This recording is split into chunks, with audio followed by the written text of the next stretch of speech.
নমস্কার বন্ধুরা, আমি সুপ্রিয়া। কেমন আছো সবাই? আশা করি যে যেখান থেকে আমার ভিডিও দেখছো সবাই খুব ভালো আছো, আর আমরাও কিন্তু বেশ ভালো আছি। সুপ্রিয়া কিচেন অ্যান্ড ব্লগ চ্যানেলের আরও একটি নতুন ভিডিওতে তোমাদের সবাইকে অনেক অনেক স্বাগত আর অনেক ভালোবাসা জানিয়ে আমার আজকের ভিডিওটা এখন থেকে স্টার্ট করলাম। ঘুম থেকে উঠেছি বেশ অনেকক্ষণ আগে, সব কাজকর্ম কিন্তু আমি কমপ্লিট করে নিয়েছি, সকালের বাসি কাজকর্ম। এখন আমি সবার জন্য চা করে নিচ্ছি। আর আমি যে এখন ভয়েস ওভার দিচ্ছি, আমার বাড়িতে কিন্তু মিস্ত্রিরা কাজ করছে, হাতুড়ির আওয়াজ আসতে পারে, প্লিজ তোমরা একটু ম্যানেজ করে নিও। এই দেখো সকাল সকাল কিন্তু আমি এই যে সবার জন্য চা করে নিয়েছি। আর তোমাদের দাদাভাই এনেছিল কালকে, মানে গতকাল আর কি, বিস্কুট এনেছিল। এটা কে বিস্কুট? স্বদেশি বিস্কুট হয়তো, হ্যাঁ হয়তো স্বদেশি বিস্কুটই হবে। দাঁড়াও তোমাদের দেখাচ্ছি। এই বিস্কুটটা কিন্তু আমি এই ফার্স্ট টাইমই খাবো, মানে খেয়ে তো নিয়েছি, মানে এই ফার্স্ট টাইমই আনলো আমাদের বাড়িতে আর কি।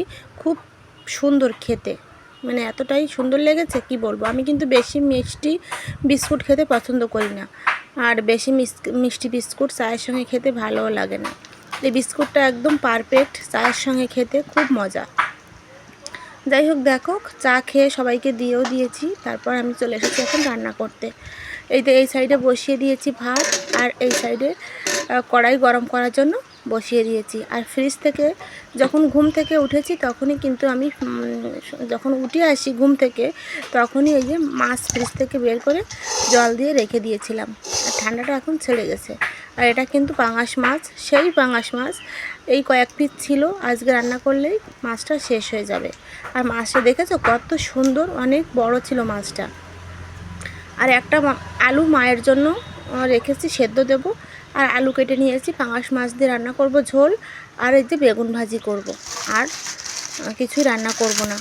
আর আম তো আছেই, আম দিয়ে কিন্তু ভাত খেতে আমাদের বাড়ির সবাই খুব পছন্দ করে, তাতে করে আমাকে আরেকটা আইটেম আর করা লাগে না। যাই হোক চলো, দেখো বেগুনে এখন আমি লবণ হলুদ মাখিয়ে নিচ্ছি, তারপর ভাজি করে নেব। আর আজকের দিনটা না খুব মন খারাপ ছিল আমার, রাতেও ঠিকমতো ঘুম হয়নি। ঠিকমতো বলতে সারা রাত আমি ঘুমাইনি বললেই চলে। রাতে যখন ঘুমাতে যাই তখন ভেবেছি যে আমি যদি ফোন দেখি, ফোন ঘাটাঘাটি করি, তাহলে হয়তো আমার টেনশনটা মাথায় আসবে না, আস্তে আস্তে আমি ঘুমিয়ে পড়ব। কিন্তু না, ওই ফোন ঘাঁটতে গিয়েই আমার আরও বেশি সমস্যা, প্রচুর মাথা যন্ত্রণা শুরু হয়ে যায়। তারপরে মানে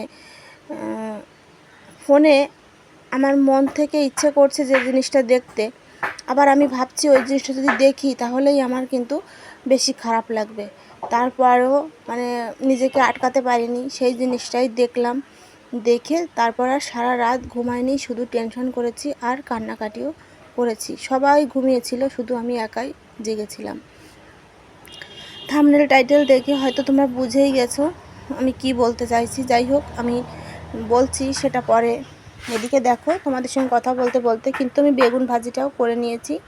আর এই যে এখন মাছটা ভেজে তুলে রেখে দিলাম। প্রচুর গরম, তোমাদের কি বলবো, মানে এদিকে যদি ফ্যান চালিয়ে রান্না করি তাহলে আবার মানে চুলোটা বন্ধ হয়ে যাচ্ছে, বুঝতেই পারো, মানে কাঠ দিয়ে রান্না করছি। আর এদিকে যদি ফ্যান না চালাই আমি আবার বসতেও পারছি না, মানে এতটাই গরম। আর আমার কিন্তু সিমেন্টের চুলো, যখন রান্না করতে করতে চুলোটা গরম হয়ে যায় তখন আর চুলোর কাছেই বসা যায় না, এতটা কষ্ট হয়। দেখো সব জিনিসপত্র সব আমার কাছে নামিয়ে রেখে, মানে নামিয়ে নিয়ে আর কি রান্না করতে বসে পড়েছি। আলুটা ভেজে এখন আমি ঝোল দিয়ে দেব। ঝোলটা ফুটে গেলে দিয়ে দেব মাছ, নামানোর আগে একটু গরম মশলা দিয়ে দেব। আর মশলা কিন্তু আমি আগেই কষিয়ে নিয়েছি, আলুটা মানে মশলার ভিতর দিয়েই এখন একটু কষিয়ে নিচ্ছি, তারপর জল দিয়ে দেব। চলো তোমরা দেখতে থাকো। কয়েকটা গতকালকের ভিডিওতে কয়েকটা কমেন্ট আমি তোমাদের রিপ্লাই দিই আর কি। বেশি কমেন্ট আজকে পড়তে পারবো না, আমার ভয়েস দিতেও ভীষণ কষ্ট হচ্ছে, মাথা যন্ত্রণা করছে খুব। যাই হোক চলো তোমরা দেখতে থাকো।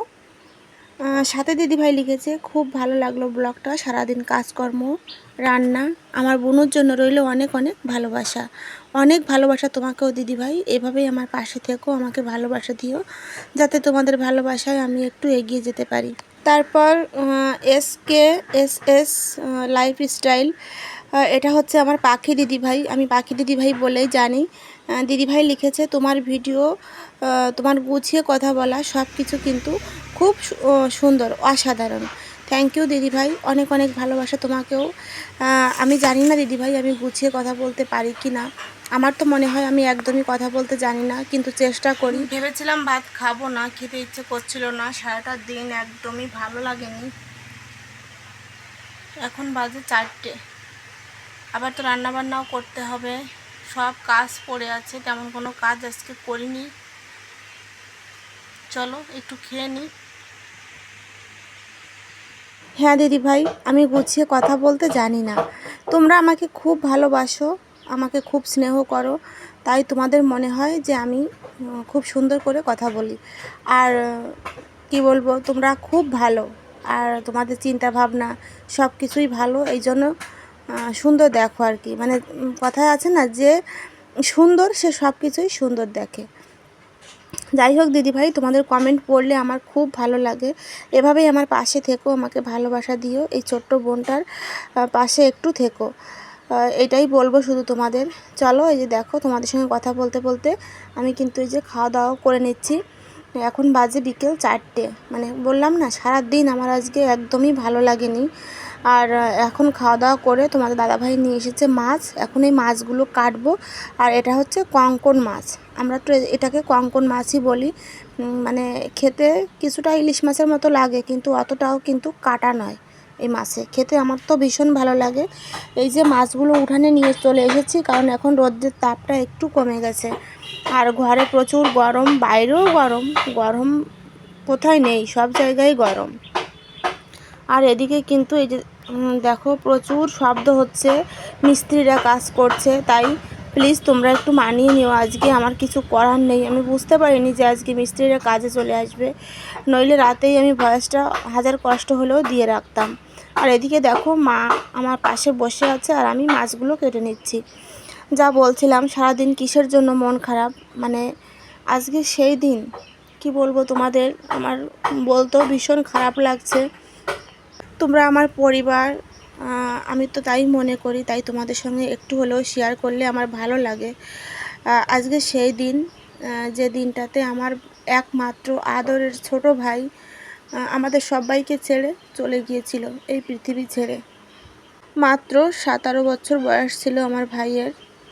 কি বলবো আমি, মানে যতই বলতে যাই মন খারাপ হয়ে যায়, এগুলো বলতে চাই না। তারপরেও সারাটা দিন খুব কষ্ট পেয়েছি, ভাবলাম আমার বন্ধুদের সঙ্গে একটু হলেও শেয়ার করি। অনেকেই জানে, আমার দিদিভাইরা অনেকেই জানে। যাই হোক দেখো মাছগুলো কেটে ধুয়ে পরিষ্কার করে রান্নাঘরে রেখে এসেছি। এখন এসেছি জামা কাপড়গুলো তুলে নিয়ে সব ভাঁজ করতে। এগুলো সব রেগুলার পরার জামা কাপড়, এখন ভাঁজ করে আমি ওয়ার্ড্রপের ভিতর রেখে দেব। আর তারপর রান্নাবান্না করতে যাব আর কি।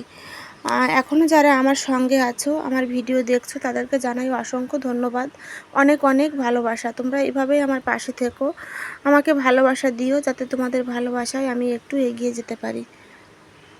আর আমার ভিডিওগুলো যদি তোমাদের ভালো লাগে প্লিজ একটা লাইক করে দিও। অনেকেই আমার ভিডিও দেখো, লাইক করো না, কমেন্ট করো না। তোমাদের এক একটা লাইক কিন্তু আমার ভিডিও আরও অনেকের কাছে পৌঁছে দিতে সাহায্য করবে।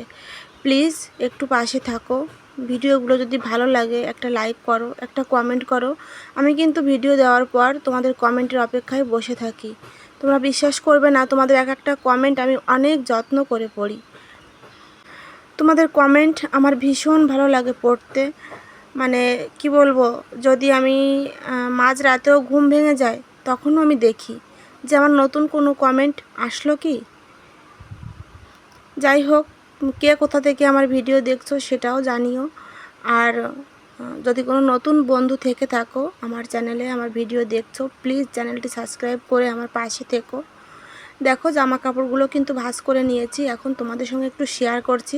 তোমাদের দাদাভাই গতকাল দুটো শার্ট নিয়ে এসেছে আর কি, একটা শার্ট আর একটা টি শার্ট, মানে বাড়িতে পরার জন্য আর কি। অনেক দিন থেকে আনবো করছে, বাজারে যাওয়াও হয় না, আনাও হয় না, কিন্তু গতকাল বাজারে গিয়েছিল।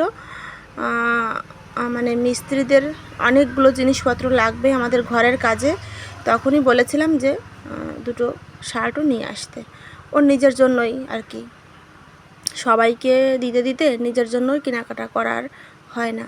সবার জন্য কেনাকাটা করে, সবাইকে কিনে দেয়, ছেলেদের, আমাকে, আমার শাশুড়ি মাকে, কিন্তু নিজের বেলায় কিনবো করে আর হয়ে ওঠে না। যাই হোক, এখন আমি রান্না করব। আর বেশি কিছু রান্না করব না, কারণ পাশেই একটা অনুষ্ঠান বাড়িতে তোমাদের দাদাভাই, অনুষ্ঠান বলতে চতুর্থী, মানে যদি কেউ মারা যায় মেয়ের বাড়িতে কিন্তু 4 দিনের দিন যে কাজটা করে ওইটাকে আমরা চতুর্থী বলি।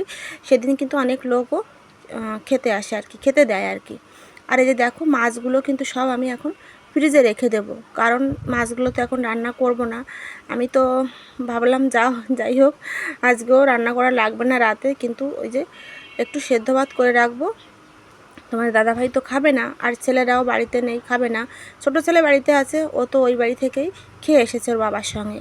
রাতে দেখো এই যে আলু সেদ্ধ, বেগুন সেদ্ধ, ডিমের অমলেট আর একটু পেঁয়াজ কেটে নিয়েছি, আর এই যে আম তো আছেই।